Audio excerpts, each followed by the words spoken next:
when people confront death, whether it's quick or slow, there can be a lot of reflection on how did I live my life? Have I done all the things I wanted to do? Was my life more about me, or was it about helping others or being with my loved ones? And so I think people are just so lost or just struggling to make sense of it all. And it can be amazing to hear these stories of people who have glimpsed the other side. It can kind of really be a balm to the anxiety and the fear we can have.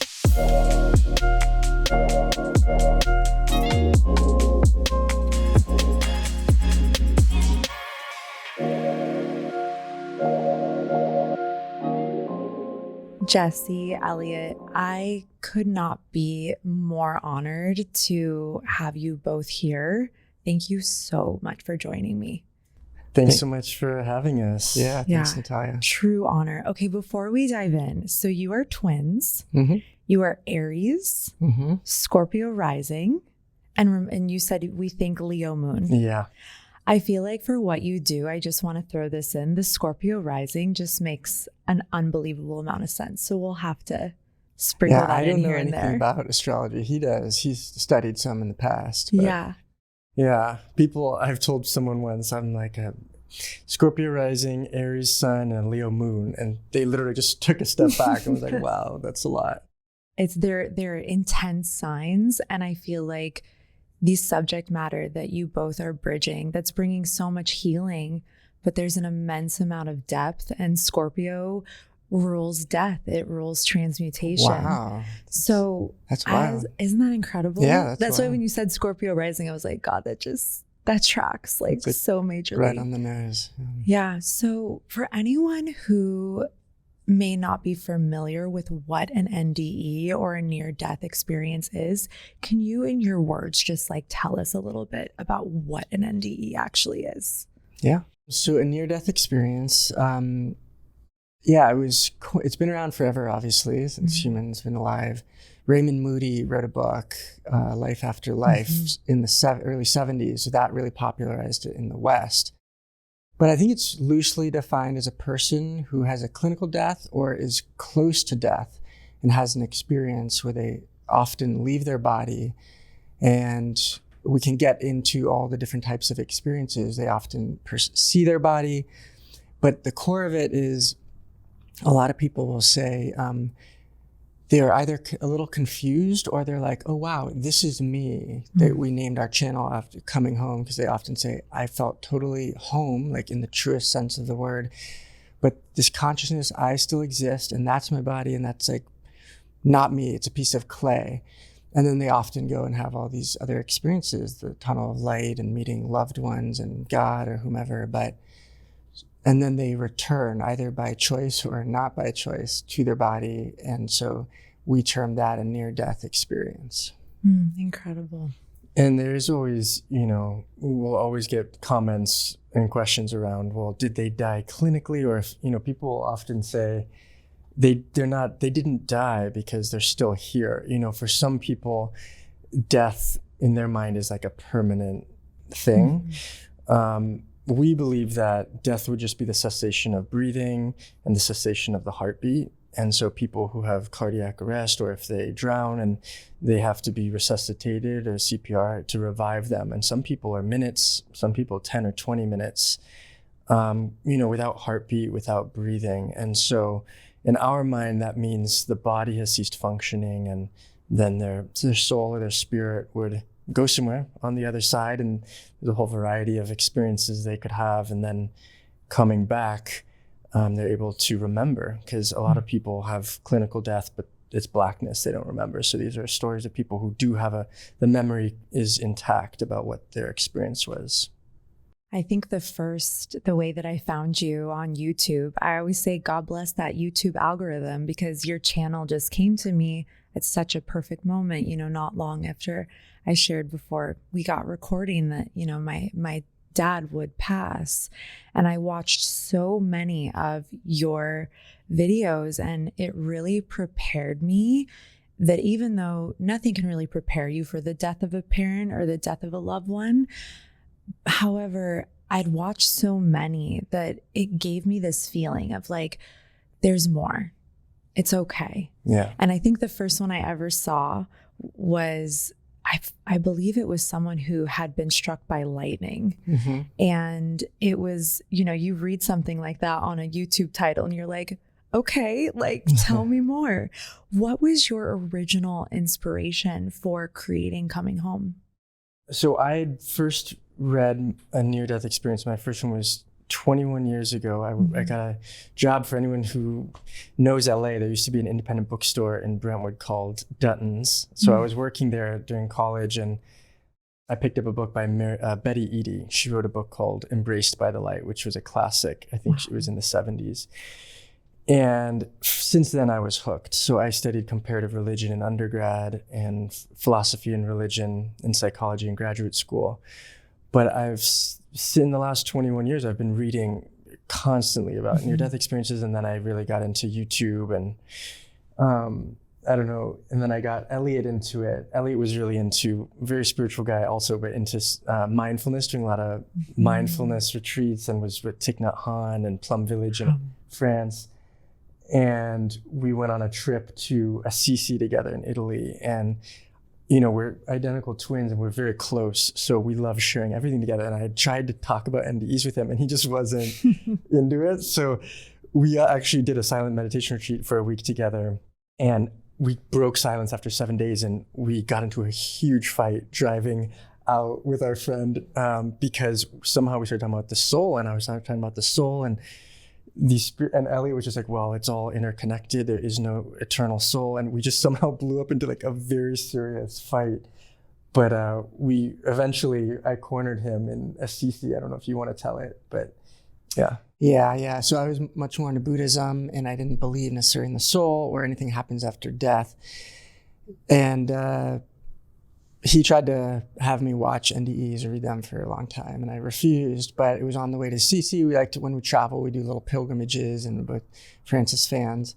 So yeah, there, long story short, is he forced me to watch an epic NDE. But then what I often say is it was this first long NDE, and I went, wow, this is wild and that's crazy, but I could feel my mind start to write it off a little bit. But Jay then followed up the next day with like 3 or 4 more, like even short ones. And it was like the 3rd or the 4th one is when I had a really big epiphany that changed my life, because I believed each person. And we sometimes talk about NDEs being the new modern form of religion. Yes. It's direct access. It's based on authenticity and people's direct experiences. So there's no dogma. There's none of that. I mean, I suppose there could be, and so they're all different strings towards the greater what can be, right? Which is super hard to understand. So that's why we look at our channel. Each episode is just one story, and it serves as like a series to, for the case for the afterlife, case for God. And so after I watched enough, it really did change my life. And I'm sure I'll talk more about that. And then I became equally obsessed. And so we would watch all the videos, we'd read all the books, and then we'd always call each other. We're just obsessively, our partners were like, can you guys please like focus on us a little more? Until finally one day we're like, maybe we can contribute somehow. And how? And so very satisfying for me that he finally got it and we could share that and really nerd out and geek out on it. I can only imagine, especially being twin brothers, to have something where you are so passionate about it and you feel it so viscerally, and then the closest person to you is like, no. So that, and you can feel that energy and that passion just come through. Have you experienced a significant loss in your life that would support why you wanted to get really into NDEs or create something perhaps to help other people with grief? Yeah, so we lost our mother in April of 2020. It was right after COVID started. She didn't die from COVID. She had cancer. It was 9 years ultimately that she had to have operations, but it kept coming back. So the final 3 years were really tough. A lot of chemo, a lot of radiation. And she was spiritual in her own way, but wasn't that interested in it. So just watching some of that anxiety come up around facing death and is intense to watch and witness. And we had a kind of a spiritual experience, which some folks have suggested might be similar to like a shared death experience, where in the final couple days, she'd lost consciousness. She was unconscious and was really struggling with her breathing. And we were waiting for hours and hours for the final breath. And at the very end, we have an older sister. She was at our feet. Eliot and I were holding her hands. And all of a sudden she just opened her eyes and started sitting up. And it was so sudden. It scared me. I spooked me. I wasn't expecting it, but she just opened her eyes wide and we were all saying, "Mom, Mom." She was just looking past us all, but her eyes just went huge. She sat up and she squeezed our hands and took her last breath. And after she left, our sister went out to get our dad, who was in his office. And when she came back in, she said, "What's up with all the bells and chimes?" And we were so confused. We were just crying. It was so emotional. I remember being so confused. Like, bells and chimes. She was like, "Go outside." And we went outside. There were just bells and chimes ringing, like echoing across the whole yard. And we've never heard it before or since, of course, you know. It was our childhood home where she died and where we grew up. And there's no wind chimes, there's no bells, there's no neighbors it was so loud for like 30 seconds or 60 seconds, just echoing across the yard. And now we believe that was her being welcomed on the other side. And it was like a little window where we got to hear some of the sounds. So yeah, she passed. And it was a powerful day for anyone that's lost someone. But it was hospice, and so we were able to bathe her, beautify her, change her clothes, and like spend the whole day with her body. And then we had some people come over. But that did, I would say, really contribute, I think, to us deciding we wanted to pursue this more and explore it more. Absolutely exquisite. I mean, it's so beautiful to read the comments because, you know, I'm a fan here. So the fact I get to sit here with you guys is just the coolest. But it's been so beautiful in my grief process, and even just to feel like you aren't alone. And I feel like that is something you're so creating with this work, is people, whether it's through, they just, you know, randomly, so to speak, find a video through the algorithm, or they're, you know, have been with you for a little while. It's so powerful to read these comments of just what each story of an NDE experiencer, like what it brings forward for people and how it helps them feel less alone, or like there isn't perhaps the finality to death that perhaps they thought. Have either of you ever had an experience, perhaps after your mom has been passed, where you felt a sign or something significant of just feeling connected to her? I don't think I've had a significant experience. I do talk to her. And I can feel her presence, but I've never really had any experiences of anyone on the other side or any kind of medium or psychic things myself. But I definitely believe it. Yes. Which is cool.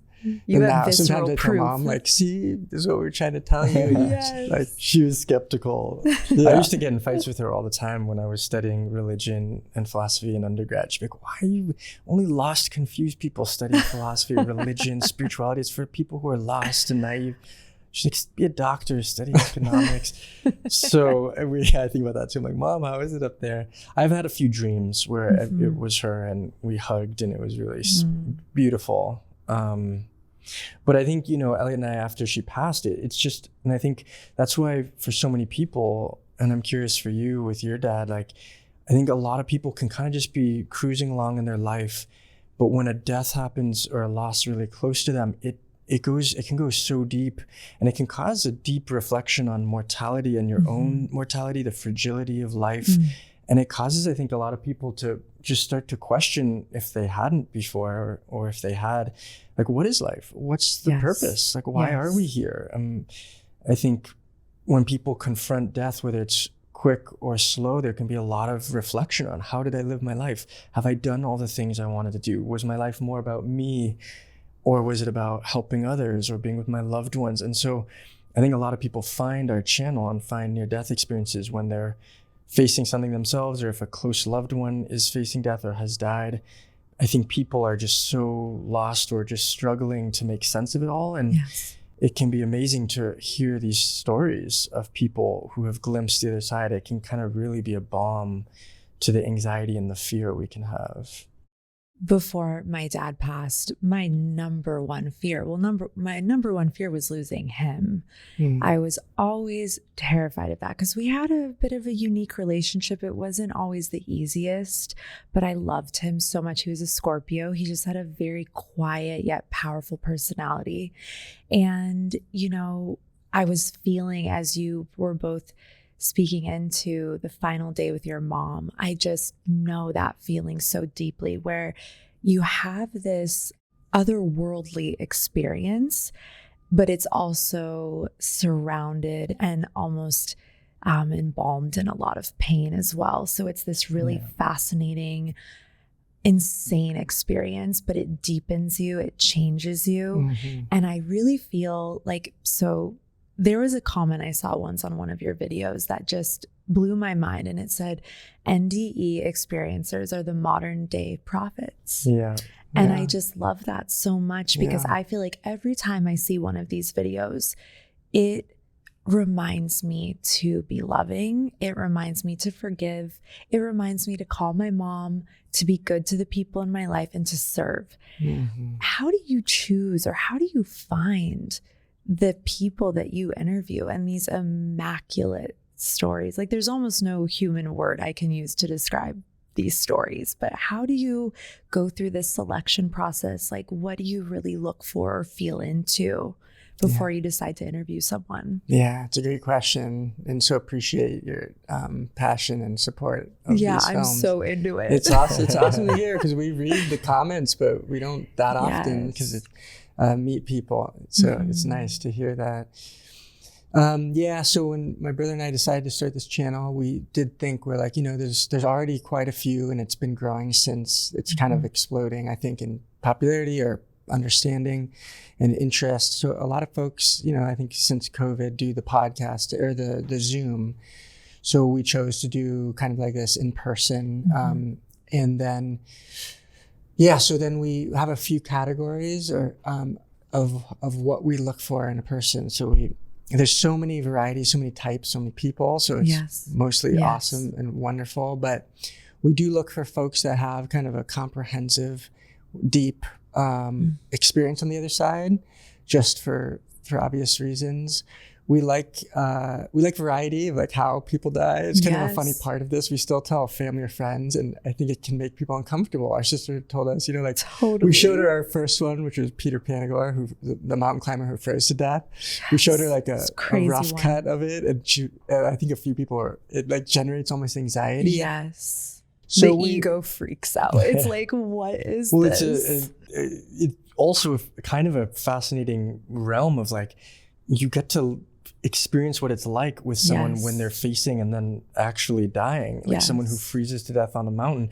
None of us know what that's like, but with a good storyteller who can tell you the thoughts and what it was feeling like, it is kind of a intense experience, but kind of fascinating too, to just be like, what if that was me? Everyone, it's like Donna, you probably watched Donna. She's a woman that drowned on the East Coast of New York or something in a lake. She was behind a boat, and she's really smart, and she was like beginning the drowning process, and she's like, I had one of my last thoughts was like, I got like a Harvard or some high degree, and she's like, and I realized all my education, and I couldn't figure out how to untangle my arm, and like, so people are like thinking as they die. But back to your question, we also love folks that are able to articulate their experience. A lot of people have incredible experiences, but as all of us are neurotic and different, like we found those folks that are able to like kind of calmly, groundedly explain it is a whole nother skill set. And so I'd say that's a few.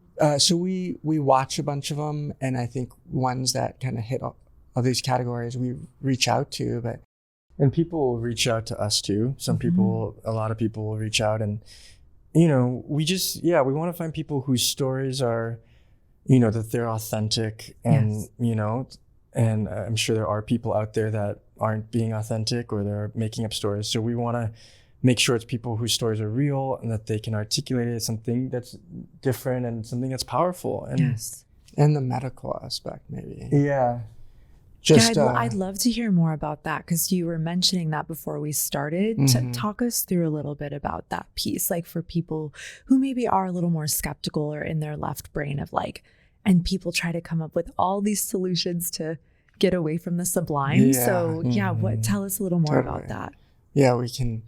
This is a passion thing we also talk about, but one of our goals for the channel is to reach the audience like our parents, the kind of atheist, secular, modern folks, like, which is great, but that's how we grew up. And so we found that a lot of people are skeptical, rightfully so, if someone's by themselves in an apartment and they collapse and have this experience and then come back. A lot of people will write like, oh, that's just, that was a hallucination, or that was a drug, or it was DMT in the brain.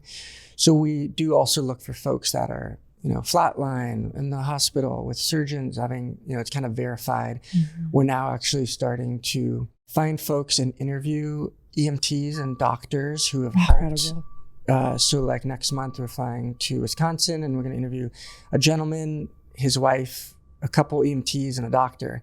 And we're going to play around with that to really like make a case like this is verified that he died, he flatlined for X amount of minutes. So yeah, I think that's something we're interested in. And it's like, I think one of the things I love that too about these folks' NDE experiences are like prophets. I think also like mystics or visions. In the past, in medieval times, people would receive a saint might receive a vision, but the vision was always for the collective. It wasn't just for them. It's like the shaman would come back and share their vision with the village, with the community.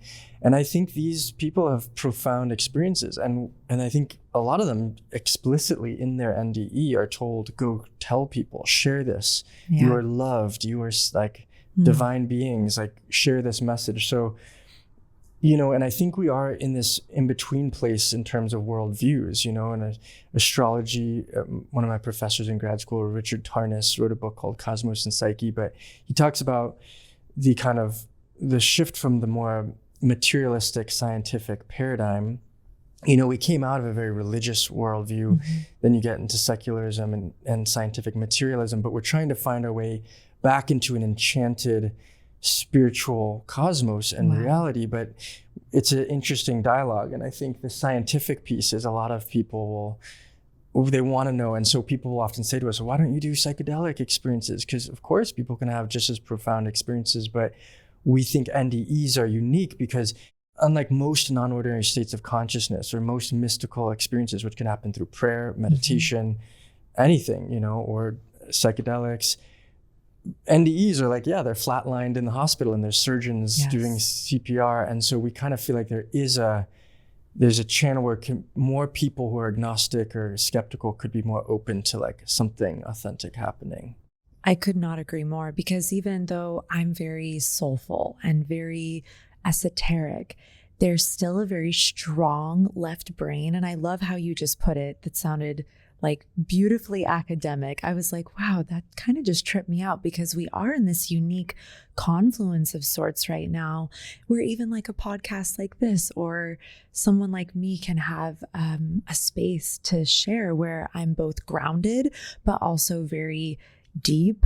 And I think that middle ground that you are touching on with the NDEs, it's so needed right now, because I think a lot of us have an addiction to logic, because it's also so much a part of, I'd say, our culture is just that logic in the left brain is the way. And so to have, and you both, I don't know if you come up with the titles for the YouTubes, but they're just brilliant, because it really gets this place where you're just like, I was telling you, I actually do want to talk about our favorites. I won't make you choose, but I will have you tell us some of your favorite NDEs or just powerful stories that you've taken with you. But it's like, I will tell you, like, I think I needed that. Like, tell me that this man froze on the side of a mountain and then had a spiritual way of realized that death wasn't real. It's like, we do need that right now, because it's so easy to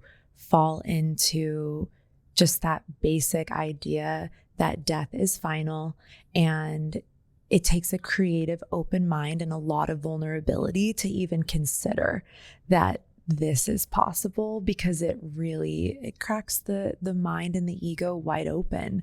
So with that little segue, can we talk about some of our favorites? Can I go first? Yeah, please. So you reminded me of this NDE's name, but it was Vinny, right? Vinny Tolman. Vinny Tolman. Can we start there? And then I want you to tell us, again, I won't make you choose your favorite, but maybe just a few that have been powerful for you. But tell us a little bit about Vinny. That NDE was just exquisite. Absolutely. They're all remarkable, but that one really, really changed my life. Wow. Yeah. Amazing. I mean, Vinny Tolman, so I read his book, and that's how I think I've heard of him. And he's such an amazing guy in person. He's very grounded. I think one of the reasons people really resonate with him is very grounded. He speaks slowly. He also happened to have an extraordinary near-death experience where it was long, it was elaborate. He was kind of given a tour. He had a guide appear and kind of walk him through and explain dimensions of the afterlife and what he was experiencing. And there's a lot of people, we get in the comments all the time, that somehow Vinny is just extraordinary. And it's one of is that our longest film? I think it is. 43 minutes. So most of our films are anywhere from 20 to 30, 35 minutes maybe. But yeah, he was a bodybuilder and he was taking these supplements, and they ordered some from Thailand, and it was like 100 times more potent than they realized, and they drink it. And it's just, for anyone who's curious, they can go check it out. I think the title is Bodybuilder. I don't think it's the Tour of the Afterlife. It's called Tour of the Afterlife. And, and the other thing I'll say, like, not to give anything away, but just is another thing that people love. I'll see this. We structure the films in a simple way, like roughly a third is the backstory of the person. We do that for a few reasons. One is mostly to build trust and empathy. So you start to be like, oh, this person's cool. That's who they're from. So by the time they get into the NDE, you're more likely to believe them if you believe that person's telling the truth. The middle is what we call the death experience, how they died, but we don't try not to linger there too much. Then I guess it's 4 parts. Then it's the NDE, out of body experience. And then the last section is kind of the coolest. It's them coming back, integrating what the heck was that? How, there's actually a high divorce rate of people who've had NDEs after, because if a lot of people, it's hard to relate. So it's kind of fascinating. And Vinny has both an amazing story with a psychiatrist, because he thought he was going crazy because no one was believing him. And the psychiatrist diagnosed him as being psychotic, gave him 3 medications. And during it, he heard the other side be like, that's my favorite part of the whole thing. It said, you have to tell this to this man, like give a message to this man. He's like, hell no, I'm not doing that. Like, he already thinks I'm crazy. But he's like, I have to tell you, and download it. And the guy like screamed him and get out on his way out. Get the F out. And didn't the person, the secretary was like, I've never, for like 20 years, I've never heard him. He's like, what did you say to him? He's like, I don't know. And then on his driving home, he got the call from the psychiatrist who said, what you shared to me, I've never told anyone. It was actually a repressed memory that I hadn't remembered until you told me. And he's like, I don't know what happened to you, but like, what did he say? He's like, just go, like, it was powerful. And then he also met his guide. The guide was the grandfather.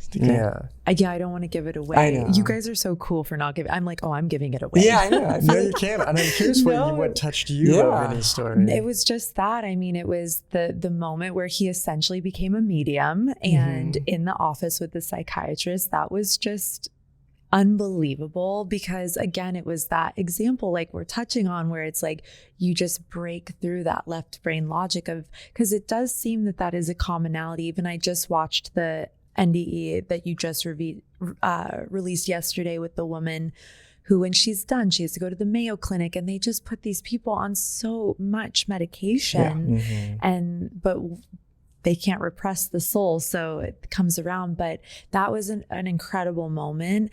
But it was really, honestly, I think another part of it that was just really moved me was when he met his grandfather, and then he was back in his waking life, and then he just had this, I think that's another beautiful commonality, is that synchronicity of like seeing, oh my God, this was real, where it was something about the name of the town, and then his grandfather who he met, who he didn't know the real name of his grandfather. I've gotten like chills like 30 times since we've been talking, because it's just exquisite, like things that you just can't deny. And I think understanding, especially like I mentioned for me, who's someone who's very esoteric, like just those sort of significant moments where you just realize that other people are having visceral experiences of something that's not only very healing, but deeply confirming. Like for me, it's very confirming of my own experience or the things that I wish to be true.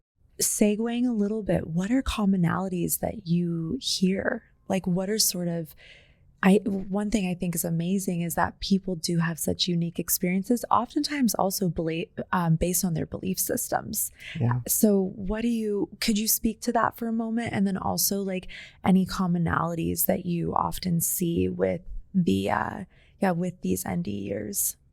Yeah, I mean, I'll say, and I'll just throw in one of my favorites is Chris Batts. He's a young man who tried to attempt suicide. And one of the things I love about his story, which is one of the themes, is some of the folks we interview are spiritual before their NDEs. Yes. But a lot of them aren't. Yes. And it can be an amazing through line of some of these stories is people who just are going along their lives. They never even think about God or the afterlife or the soul. They don't think that they're atheists or, like Chris Batts was just living his life. I think he had no conception.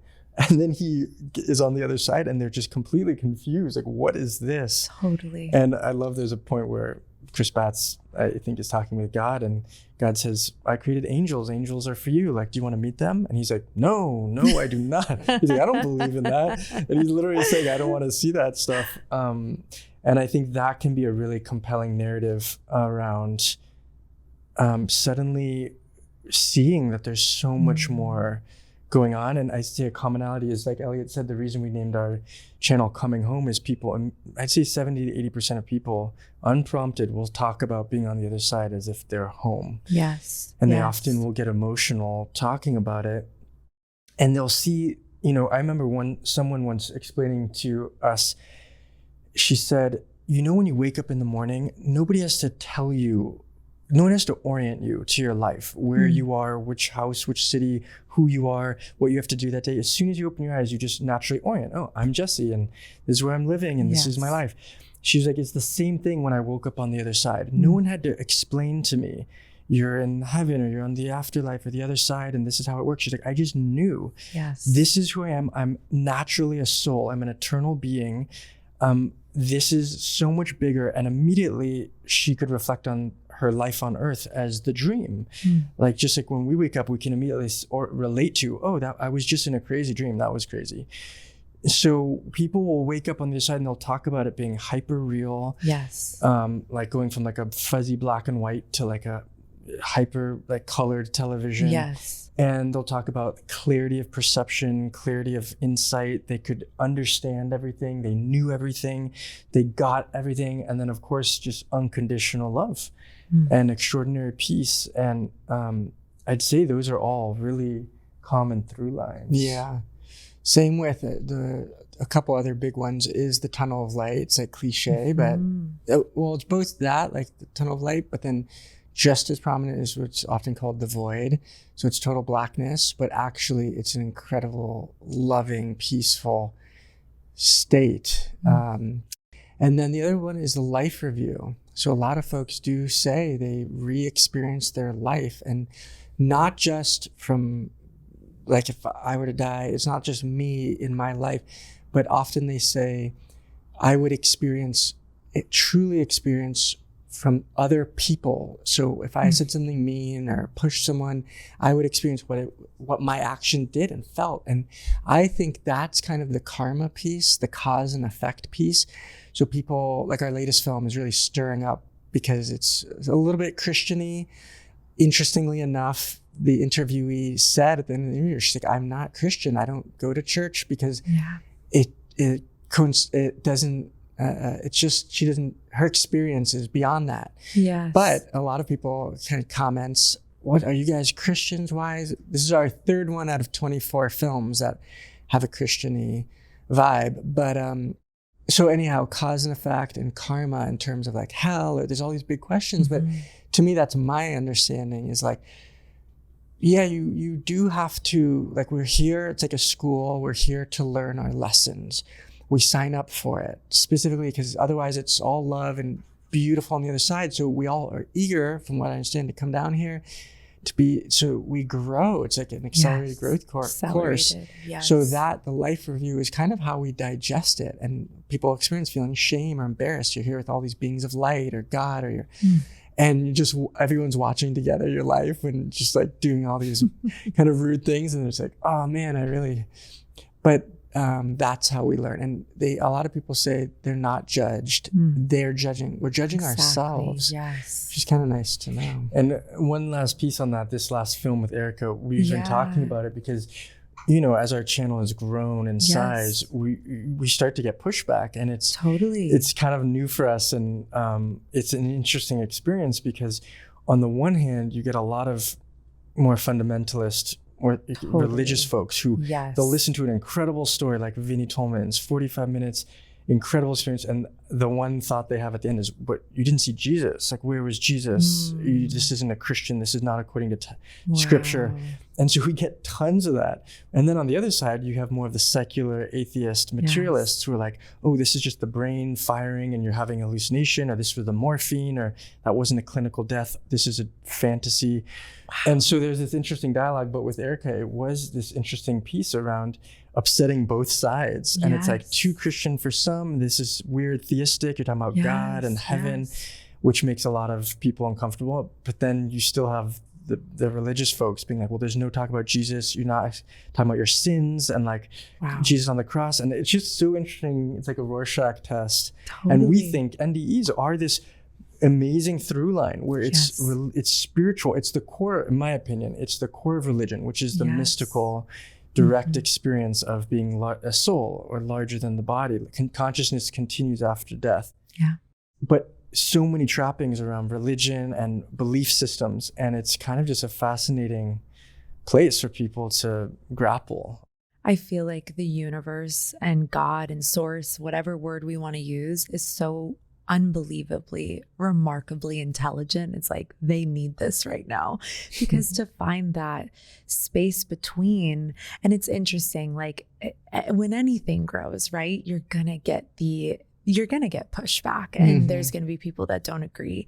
But then more than anything, it's like the gift of what these do for people who can get out of the like fundamental view or the needing to be right view or needing their belief system to be confirmed. And you can just have the experience of like, man, okay, is there more? Or even just to ask the question, because I think the life review is one of the most remarkable aspects of, and remind me, because I just watched Erica's NDE yesterday. She had a life review? Yeah, she had two actually. Really? Yeah. And her story was just crazy, like just the fen and like, I mean, I understand that experience of having extreme hatred. I think she and I were probably not too far apart in age, but growing up in that era of like, you need to contort your body to be a very specific way, but to see someone take it into such extreme pain with no support, and then to see how she went to the other side. And I did have that thought where I was like, wow, she only spoke of God, and it did have that tone. But at the same time, it's like, it felt like this all pervasive love, which I think is at the core of any and all belief systems, that God is love or source energy is love. And the hatred she had for herself just couldn't survive in front of this, source creator. That was what I took from it. So it was just exquisite. One thing on her story and the two life reviews are kind of perfectly succinct, and that's unique to her, is she does the first life review, and so she sees her graduation, her marriage, her kids, all these things. And that's when a lot of people are like, cool, yeah, see, I did good. And then God was like, put on these glasses, and she was like, what? And put on God's glasses. And then he's like, now I want you to watch your life review again. But this was through what God was looking for. And rather than those achievements, we had to cut some of it. Which Jay really wanted. He's like, we should have kept more, but I was with our editor. We got to keep, she's a long NDE. We got to keep it. But So the second life review, it was those moments where she held like an elderly woman and that kindness, and that's when she cries, or she helps a person across the street or someone with groceries. Kind, as you said, it's about love and forgiveness and patience. The old virtues, like that seems to be the purpose of life. And I feel like at the end of every NDE, the message, like you were mentioning in the beautiful formula you have that helps take us through the experience as if we're there. Like I feel I haven't found a channel or anyone that's done these renditions that you feel it as viscerally. The stories are always powerful no matter where you hear an NDE, but to have the flow in which you take us through that always ends with the lesson of what they're bringing. And it like I mentioned, it always makes me want to be the best version of myself, and even to push the envelope with my own limitations, because life, I've gotten my share of pushback. I've been online for a really long time and it's painful, like to not be, whether it's accepted or to have stuff come through like that. But whenever I watch these, the messages at the end, that to me is that piece we were speaking into, like the modern day prophecy, where it's like just to bring things through for the people. So what have been some of like the most profound reminders? Like maybe if there's one specific story or anything that's come through at the end that's maybe impacted you and just how you move through the world? It's a great question. I think I would answer it before we started the channel. So in a CC, when I realized, I believe these stories, it was so mind blowing because, and I say it changed my life because again, my worldview, I didn't really believe in God. I mean, if you had pushed me, probably something greater universe or something, but and I went into a more theistic, the universe, source, it's intelligent, it's loving. But so I don't remember off the cuff. Well, there was, one of them was a Jewish man who was a partier. He was rude. He would get in fights. He was angry. And he did drugs, and he overdosed in the back of a taxi cab, and he had this epic NDE. Actually, he met like the Jewish council elders, and he was so not religious. He hated like rabbis and Judaism, and long story short, he was told to become a rabbi, to become Orthodox. But it was just such a funny story because for 3 years after, it took him so long, he like couldn't, and his whole journey, he finally found a rabbi and then told this whole story, and it was like silent, and it was like the first time he shared, and the rabbi was like, what did he say? He's like, are you crazy? And the guy was like, oh no, I knew it. He's like, are you crazy? He's like, you had that whole experience and met God, and they told you to become Orthodox or become Jewish, and you haven't done anything of that for 3 years? And he's like, yeah. He's like, come on, here's the book, and tell him. And now, he went in that journey, which is interesting. But I would say for me, like in the best possible way, it's like, oh wow, if I really think about it, there's a divine loving presence that is with me all the time, therefore is watching me in every moment, and it's all kind of recorded or something. Like I kind of like that accountability, again, because it's not a judgmental, critical, it's a loving, forgiving presence. But I really altered my life because I was like, oh, I don't think I can get away with, doing certain things that maybe I'm not proud of. So it just gives me that extra, like, and I'm more willing to give money to a homeless person or help.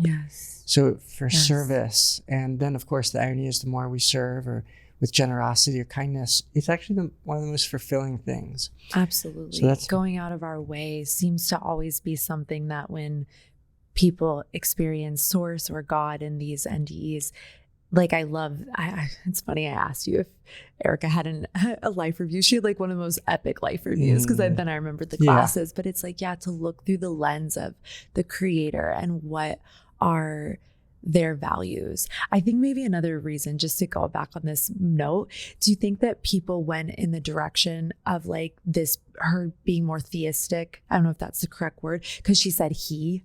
Do you think, because people sort of label creator in these NDEs so differently, you don't hear God, he, or creator or universe throughout every single one. It's always sort of different. And a few people actually say it's it, or it's not gendered, which will always upset certain people in the comments. I think Erica, there was like a few lines up, like when she got in the car looking for help, there was a Bible. In the Bible, I and remember, then the guy took her to like a church, and the pastor was like, "Do you believe in God?" So they were very like kind of Christian themes. Yes. And yeah, I'm sure that's a part of it, that she talked about God as a he. And, yes. you know, there's kind of this culminating experience of seeing the planet on fire, and certain souls were struggling to get to safety. And I think that triggers people because it has a little bit of the apocalyptic or like, you know, final judgment or something. And the way we look at it, one of our favorite teachers is a man named Paramahansa Yogananda, who wrote a book called Autobiography of a Yogi. And he was a Hindu man, but he loved Christianity. And I've always loved the way, you know, one of his prayers always says, saints of all religions. Like he was just very universalist. He believed in a God, in the divine, but he talked a lot about the Divine Mother. And I love the relationship with the Divine Feminine in India. Personally, I believe it's in the West too with Virgin Mary, but it's underdeveloped compared to the East. And I think, you know, it's just these kind of stories, I think, just challenge people. It makes people grapple with what is God? Is it source? Can you define it? And I think there's just, you know, some people, and in the West, it's a masculine relationship. It's like the father. Some people need the big father to be looking out for them.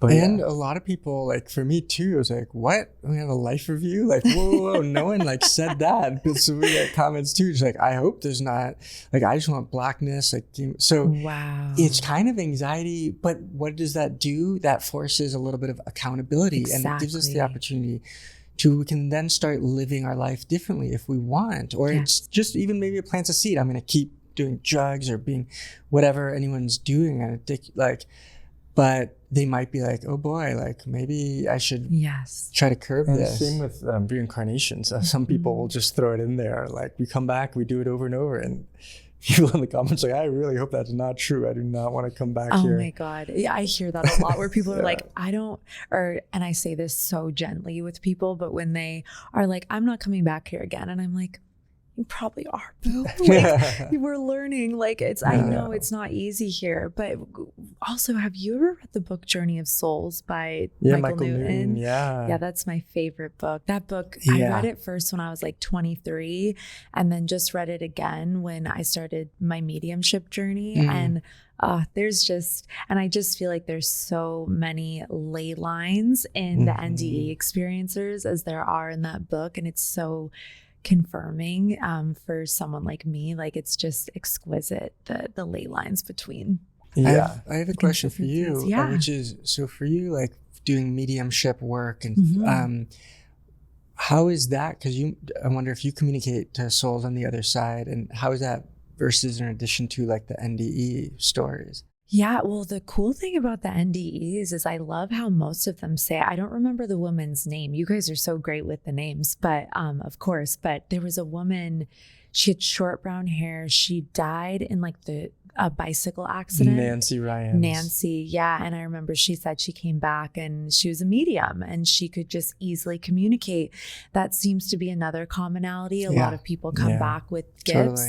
Totally. You know what I will say? So I actually just recorded my own little rendition of my journey becoming a medium, because it didn't really come online for me till I was like 36, 37, you know, not long before my papa passed away. It's kind of all preparing me for that. But I will say that the mediumship piece and NDEs, the NDEs have really supported me in bypassing the hyper logical part of me that wants to say that that couldn't happen. And the NDEs support it completely. And if anything, it's made it me feel very confident in becoming a medium and trusting. I love doing mediumship work. I'm just practicing now. So I do sessions for free. I've got a big wait list, and I just bring on a couple people at a time. And I didn't want the pressure of like being like, okay, we're in this exchange and let me like bring something through. And instead I was like, I just want to practice and see what is it actually like to listen. And it's wild because I'm like, universe, don't take this to the bank. But it's like, I'm like, God, it'd be so beautiful to have an NDE because it's so visceral and it's so, if lack of a better word, it's so tangible and tactical. Whereas I feel like with my mediumship, it's so fascinating because when I'm listening, they utilize our clairs to communicate, but it's not always, it's an interesting experience because the only way to really have confirmation is with your sitter. Because otherwise I write something down and I'm like, what in the frick? I'm like, it's this whole story. But then when someone can confirm it and it brings them peace, it's the most amazing thing like I've ever experienced. But just going back to that piece, I love it because you interview people all the time. So you just want to bring the questions back over here. But it's so funny because I will say like it's the watching NDEs and I feel like my spiritual team, my guides, this was part of my path because I felt very lost a few years ago. And I was like, what am I doing? I'm so lost. And I just started talking out loud. I was like, tell me what to do. I was yelling in my office. I was like, tell me what to do.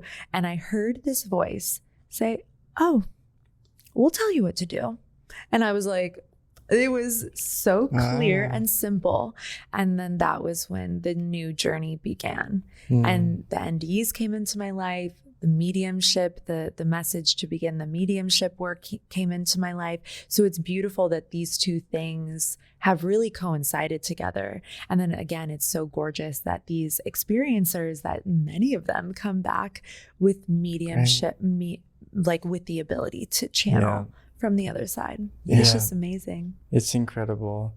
And I think, if people come back with gifts and they have abilities to communicate or to heal, and they also just have a much deeper, I think, relationship to the other side and knowledge because it's coming from firsthand experience. It's not just reading. Exactly. And I think one of the things I take away from NDEs is, one, like you said, we all have a team of people on the other side. We have guardian angels or ancestors, and obviously I believe in the divine, who are really watching over us and they're available. And what these NDEs say is, they can't help us unless we ask. We have to cultivate, how is Erica's message, that love connection or the relationship, and just being able to ask for help.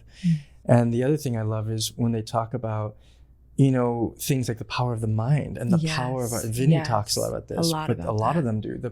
The thoughts that we have, the beliefs that we have, and when we can change those and practice gratitude, even in the darkest, hardest times of our life, and,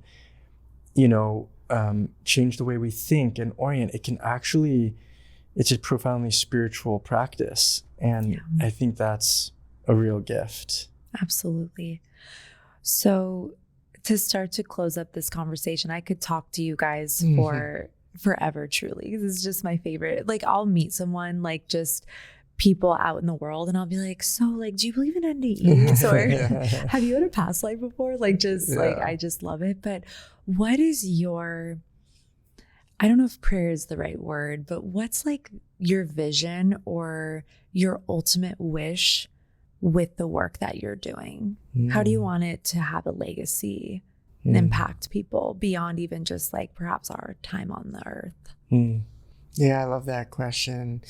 So I'll answer it this way. I recently, we both did, and my wife went to a Joe Dispenza workshop a couple months ago in LA, and I've been reading him or watching him, but that had a big impact on me. So I've been doing his kind of like unlimited possibilities, potentials, meditation. So kind of visualizing your impact kind of into the quantum fields. But so that what I've been is, I don't have, I guess, anything specific other than I am praying and I'm hoping and I'm putting it out there energetically that I do hope these films find the right people who need it to sow hope if they're feeling despair, like love, like non-aloneness, like inspiration, motivation to bring out the best, and especially the love connection to the divine. So, it's up to the algos, it's up to all the things, us doing these podcasts, is like, that feels clear, that intention. Like, let's talk more about it. Let's keep doing this. And I just hope, and I'd say the other thing that was from the get-go is we do want to bring NDEs more mainstream. That's why we do in person with a couple of cameras, higher production value, just because it's like TV almost. And YouTube's a great platform, and I think it's starting to prioritize longer format. Yes. But that's our hope, is it's a longer film. It's not a quick thing. And may it have the biggest impact that it can. Yeah. And I think, we'd love to do a feature-length documentary. It's something we've talked a lot about. And we're doing a Substack. So we're having scholars, researchers, academics publish on NDEs, but more broadly, consciousness.